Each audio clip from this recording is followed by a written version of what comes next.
mayambu ahan namaktada panthuri langni mai kaidagi taram okjari akhona lepa letana thajarakpa wari paringda ngasi su amuk tabirasi Pangdaba Saktam 5 suba tangkak ngasi ki 5 suba tangkak asidana kari oiriba kamdoriba haibado mayam punna wari sitaminaraga amuk khangminarasi basantana ukiba thodoksing aduna mahangna Puspabu warauba sauningba asum helaki Puspana mayum changkhraba matungda mahaksu wa amata hairamdana mayumda lakle yum yorba matungda tholiba thokdo aduna mongonda sauningba pendaba kaya ama hanjin phawrga leiri Puspana punkiba mahana wari sanariba paisa loriba nupado kanano karino haibadi basantana munna khangba natte khangdrabasu mahana phone toba matamdana Puspana paidaba aduga phone paidre haiduna makhoida lakku matamadudana nupa amagi gari mathunda laklaga paisa kaya pinaramba changlagi haraga chatkiba hayeng unasi haiduna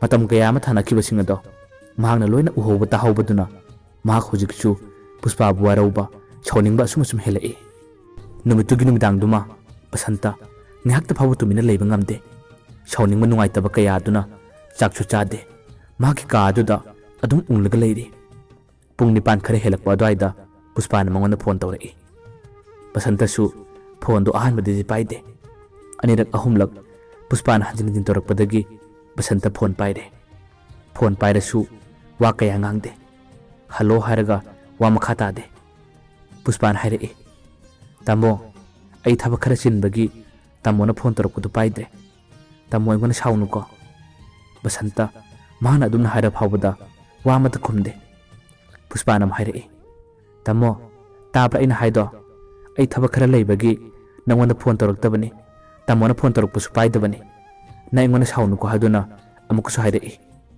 mikup adudadi basantana asumna khumlai nangna phone paidabagi maramsu aisu khangida nangonda aidi karigi sauruni aina saubgi haksu leite sauchu sauroi nang ai khangnabadi matamsu kuidri nangna chaningba nangi apamba lemide chatpa matamda nangonda aina karibu haigani haibamsu tokte haisu hairoi phare ai thamage wai asi hairaga basantana phone thamki Puspa su wa makha taba ngamhodre Puspa kharadi khangi basantana mahana phone paidabadu do warore haiba ngasai gi thodo adudi basantana uki khangki haibadi mahakti khangba natte mahangna amukasu basanta da phone tawrai mikup adudadi basantana ring lakku matamda kakthalai hanjin tawbadagi basantagi phone ado switch off thamlaga numidangam sum tumkre Puspa su karimata haiba ngamdre mahak saure haiba khangmanina hayeng school lakpada phajana wari sanaragi hadun dikhalle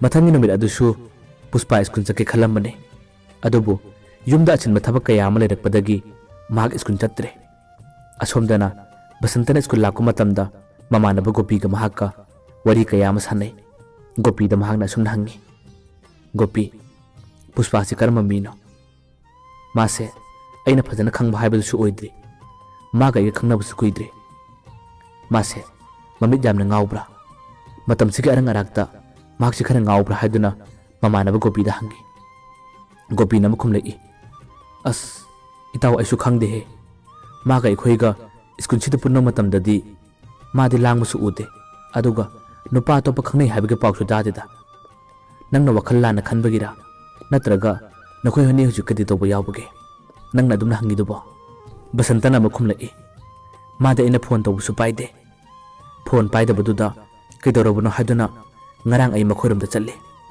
adubu madi makhoi thongana pa adwaida basa khangdaba nupa amaga gari tungduna lakpado aina ubane nupaduna sumangonda paisa mayam amusu piki khangdeda mana toriba muangse ai yamna singnai aina phone tawbusu paide aduga madi school su lakte asomdana mahakti nupa kaya ama khangnaraga leiba male nupadagi lawthokpa chathokpa yamna tawba male ai karino haibadi khangde adubu mahakki muang asidi yamna nungaite Gopi na makhum lai itaw nangna hairibado thajabadi ai khare wale adubu nangna adumna hairabani na aisu ma kana no haibase phajana yengsilage nang kaisum nungaitaba khalunuda nangna adumna urabasu ma kaisum tarom loi habadi aini yamna chena thajai asumna Gopi na basantaba themjille Numittugi matungda Puspa matam khara skun karakide. Skun karakta matamda Gopi su Puspa gi lekai adwai da challaga Puspa se karma mino haduna maka basantaga he yengbu challe. Makhoi na challi bado lona chatpani. Puspa da phone tawraga makhoi lakani haiduna karimat pau haikhiba natte. Lona mahana tawriba thabak si karino mana sanari bilila sing si karino haduna maka Gopi gana he yengbu chatpani. Adobu makhoi na chatpa matam ayamadadi Puspa ga thengnade. Numinini humni gi matungda nongma makhoi gi lekai adwaida Puspa gi mamanabi sing ama thorakki. Bikup aduda Gopi na mukta ngai ko haduna kauki. Nupi dusu karino haduna leble. Matam aduda Gopi na asumna hangi. Noy saidagi Puspa haidu khangbra. Nupi duna khumlaki. Khangi. Madi khoi manabi ne kaidorage. Gopi na mahangi. Ma ngasi gi tholaki bu ubra. Ma kana khoi ga pulambra haiduna mamanabi duda Gopi na muka hangi. Mamanabi duna makhumlai. Ma ga khoi ga di hadak numit marini mangani sure. Pundaba wari phawun thina sanaba phangde. Mase thabuk yamna chille. Yamna suwara bane. Aduga nupa amaga maga su yamna tona chatminna bane. Ngasi su ngasai nupa du laalaga maga thaba ma chakhibagum tawbane. Kaidorage dada haduna nupi duna hanglai. Mikup aduda Gopi na makhumlai. Kaisum tawdeda maga khoiga punna lerek tamina bane. Aduda sum makhoi lekai da lakpani haduna Gopi na wathe dolaga khumle. Maraksida basanta namu asumna hare. Puspa yamna ware harido karigino. Mabu yumda kari awaba thabak tawbage. Yumda kari thokpage haduna mamanabi duda basanta namu hanglai. Mikup aduda mamanabi ne hek wa khumge tawbaga mahaki mangmaktada Puspa gi mapado para lakpadu uki. Mikup aduda mamanabi asumna hare. Dada kona wari sanarase. Puspa gi mapado lakle. Kona I hairaga mamanabi do para chatkre. Wadi dusu karino haiba men man takite. Makhoi su Puspa gi mapa lakpadagi matai amada tumin thetolaga leplaga leire. Puspa gi mapa chakraba matungda basantaga Gopi ga su pungkhai ama hena mafum aduda leitaki. Adobu Puspa lakpa udaba mak thorakpa uraktabadagi makhoi ani chalase haduna thorai. Makhoi ani hek thorakku matam adudadi Puspa do mausagum nupadu gi gari maninga tonaga lakpado makhoi ani na ure. Bikup aduda basantana Gopi da haiki. Tu ada lakle to. Lao asom dulum laga yengsi haduna makhoi ani lona machi amada lum laga laikre. Puspa khoi gi thongana pa adwaida gari du khamle. Puspa su gari dagi kumle. Aduga mikup aduda nupadu na makuso paisa pire. Puspa na haire. Adudi ngasi pirba paisa chiga punadi lupa lising kun sure ko haduna Puspa na haire. Nupadu na kumle. Lising kun sure. Adudi ay chalaga haram laga nupado gari thauraga chakre. Nupado chakraba matungda Puspa su yumlomda chanlakle. Mana para lakko matam aduda tunglomdagi Gopi ga basantagana Puspa mukta ngai ko haduna kaurei. Ita thajadana makhoi ani na tunglomdagi korokku matam aduda Puspa khakpre khangi ngakchunga Puspa na haire. Nakhoi ani di kamdawna kayam kire lakpa haduna Puspa na hangi. Mikup aduda basanta di saubada loirabane. Basantana mahaki poketagi paisa mayam ama lotholaga Puspa da langsilage.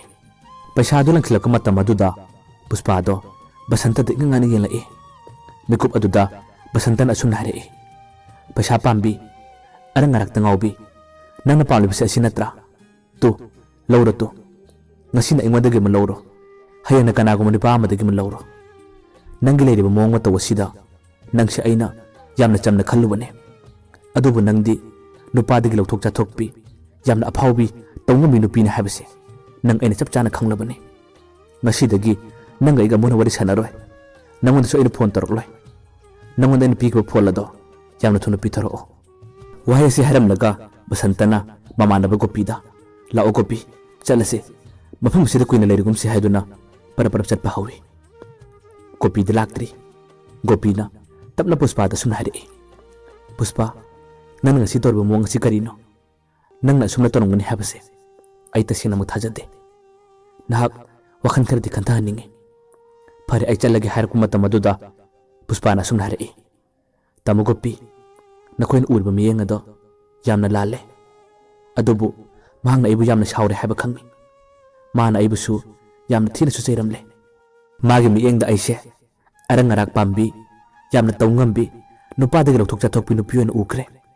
Adobo ay kaisum waraude. Adobo Tamogopi, taseng nama aidi, adogo manupidi natte ko. Ay, kanaguma ni pa amatadagi, ngasi fawa lautokte, chathok kusu taude. Aduga, nupa oo khudingi pambi, midjambi nupi ama haibadasu, taseng nama aidi nattabane. Se, mana pirama phola se, nang napuraga sakro. Hayang matam amada, nakoy su achumbadu karino haiba khanakani. Sangkrage ko, wahay se haram laga, Puspa, kabla chensinki. Gopi su, mahaki matawaduda, wa mata ngamdana, adumut leblaga yelga lehawi. Mayambo aroybada, panthoritlongi maikaidagi, amukana khurumjari. Mathangi tangkak, nuti numit khudingi thajagani. Hanana, wari thaba matam thenglabsu, handakti, yamna nganna, pung 6-7 ki manungda, yamna thuna thanaba honajage.